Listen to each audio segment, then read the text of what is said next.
दोस्तों आपकी तरह मुझे भी एंजाइटी थी, बल्कि आपसे कई ज़्यादा मुझे प्रॉब्लम थे और बहुत लंबी भी थी। 7-8 साल ये कोई छोटा टाइम नहीं है, कम वक्त नहीं, बहुत लंबा होता है। वेल, मुझे भी घबराहट, सांस खींच खींच के लेना, गर्मी में पसीना, सर्दी में पसीना, बस बॉडी के हाथ पैर कांपना, यहाँ दर्द वहाँ दर्द, खड़ने में प्रॉब्लम, किसी से बात करने में प्रॉब्लम, बोलने में प्रॉब्लम, जहाँ तक कि फ़ोन पर भी बात नहीं करता था, बस डर में रहता था। पता नहीं, ओवर थिंकिंग करते रहता था, ये लोग क्या सोचेंगे, सोशल फोबिया, कहीं अपना फैमिली फंक्शन भी ठीक से अटेंड नहीं करता था। जहाँ भी जाता वहाँ से भाग कर आ जाता, दोस्त से नहीं मिलता। वेल दोस्तों, यहाँ पर बात करेंगे हम एंजाइटी रिकवरी स्टोरी में, इस वीडियो में, यानी कि मैं कैसे रिकवर हुआ। दोस्तों, मैं बहुत सारे डॉक्टर्स के पास गया, 1, 2, 3, हर एक के पास अपनी स्टोरी सुनाता, उनसे थोड़ी दवाई लेता, फिर ठीक हो जाता। बट मैं गलत था, बिकॉज मैं ठीक नहीं हो रहा था। बॉडी तो अच्छी थी लेकिन माइंड पूरी तरीके से बदल गया था, बकवास हो गया था। अब यही चलता रहा, डॉक्टर्स के पास जाना और ठीक होना, वापस आना, फिर दूसरे दिन उससे कई ज़्यादा रोना, तकलीफ़ में वही प्रॉब्लम फेस करना। अब मैं थक गया था और कभी कभार तो हॉस्पिटल के नंबर सेव करता था, अचानक मुझे कुछ हो जाए तो इनको फ़ोन कर लूँ। और इवन मैं भरोसा करने लगा था, यार डॉक्टर मुझे सेव कर लेंगे, डॉक्टर है तो क्या बड़ी बात है। बट मेरा भरोसा यहाँ पर टूट गया, बिकॉज एक इंसान हमें कैसे बचाता।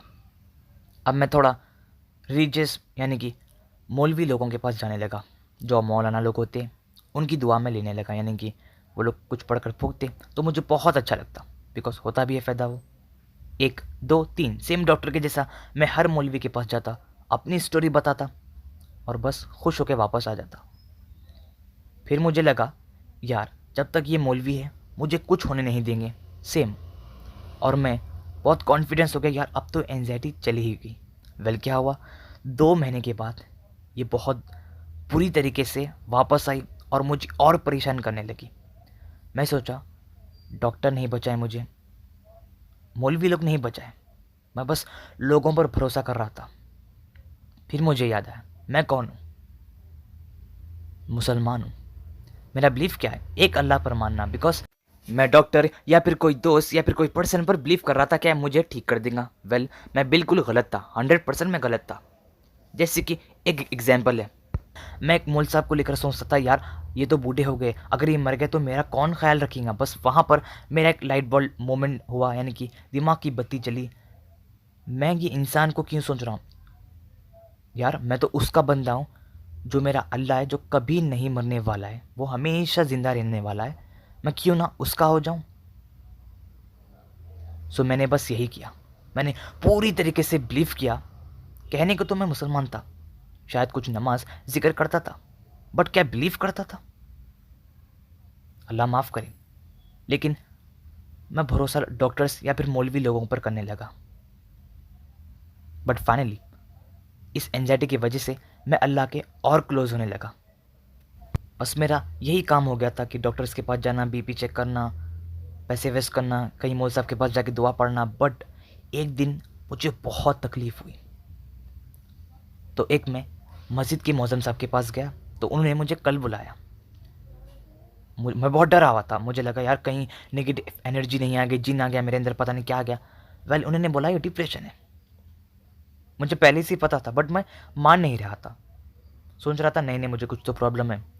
लेकिन उन्होंने कहा, भाई तुम बड़े हो गए लेकिन दिमाग तुम्हारा बच्चे जैसा है। वहाँ पर मुझे बुरा लगा, यानी कि मैं सोचा, यार सच ही तो कह रहे हैं, मैं क्या पागलवान हरकत कर रहा हूँ। कभी सोचता हूँ मर जाने वाला हूँ, सबको जमा करता हूँ, वही रोना वही परेशानी, तंग आ गया था मैं। वेल, उसके बाद मैंने सोचा कि यार अब ऐसे हरकत नहीं करते। बट फिर भी वो होने लगी, बिकॉज जिसको एंजाइटी उसे पता है कितना भी रुक लो वो अटैक आ ही जाती है, वो आपसे हरकतें हो ही जाती है।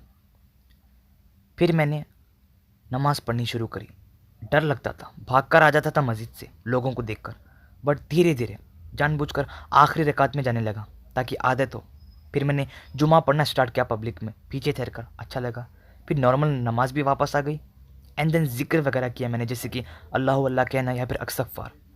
बहुत फ़ायदा हुआ, फिर पर अच्छा ईमान बन गया मेरा कि जो भी है अल्लाह ये करने वाला। मैंने अल्लाह को दोस्त बना लिया, बस उसके बाद एंजाइटी नाम की कोई चीज़ मेरी ज़िंदगी में नहीं रही।